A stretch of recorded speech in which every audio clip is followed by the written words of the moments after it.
সংসার খুব সুন্দর সুখী একটি শব্দ। সংসার সুখী রাখতে যেমন কিছু বিষয় খেয়াল রাখা জরুরি, ঠিক তেমনি সংসারের অশান্তি ঝেড়ে ফেলতেও কিছু বিষয়ের দিকে জোর দিতে হয়।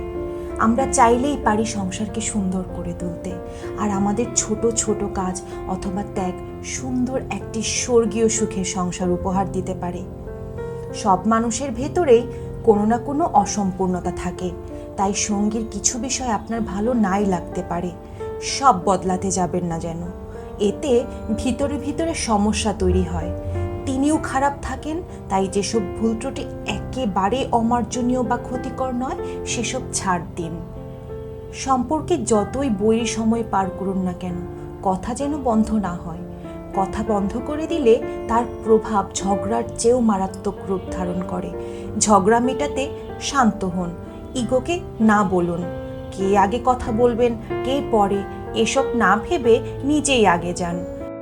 সমস্যাটা মেটাতে আলোচনা করুন, কার ভুল সে হিসাব না করে নিজেই সরি বলে দিন। এই একটি মাত্র শব্দ সব সমস্যা দেখবেন অনেক সহজ করে দিয়েছে। পরস্পরের প্রতি অভিযোগ করা অনেকেরই অভ্যাস।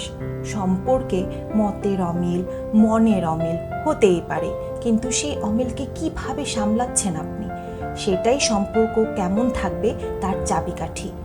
সঙ্গীর কোনো স্বভাব বা আচরণ যদি পছন্দ না হয়, তাহলে সবসময় অভিযোগ করবেন না, বরং সরাসরি কথা বলতে শিখুন। শারীরিকভাবে দূরত্ব বাড়ানো যাবে না, ঝগড়া হলেও পরস্পরের কাছাকাছি থাকুন। অনেক সমস্যারই সমাধান হয় এতে। আসলে কাদা ছোড়াছুড়ি ও দোষারোপের ভিড়ে ফালাফালা হয় সম্পর্ক, তাই শারীরিকভাবে দূরে সরে গেলে ও সহজ হওয়ার পথে আরও বাধা আসে। এভাবে নিজেদের অশান্তিকে বাড়িয়ে তুলবেন না। সংসারে শান্তি বজায় রাখতে হলে কিছু স্বার্থ ত্যাগ করতেই হয়। সোশ্যাল মিডিয়া থেকে শুরু করে ধূমপান, এই সব অভ্যাসে হ্রাস টানুন। প্রিয় মানুষটির পছন্দ অপছন্দের দামও দিতে শিখুন। সপ্তাহে অন্তত একটিবার হলেও দুইজন হাত ধরে কোথাও ঘুরে আসুন। হয়তো টঙের দোকানের এক কাপ চাও আপনাদের সুখকে আরও অনেক বড় করে তুলবে।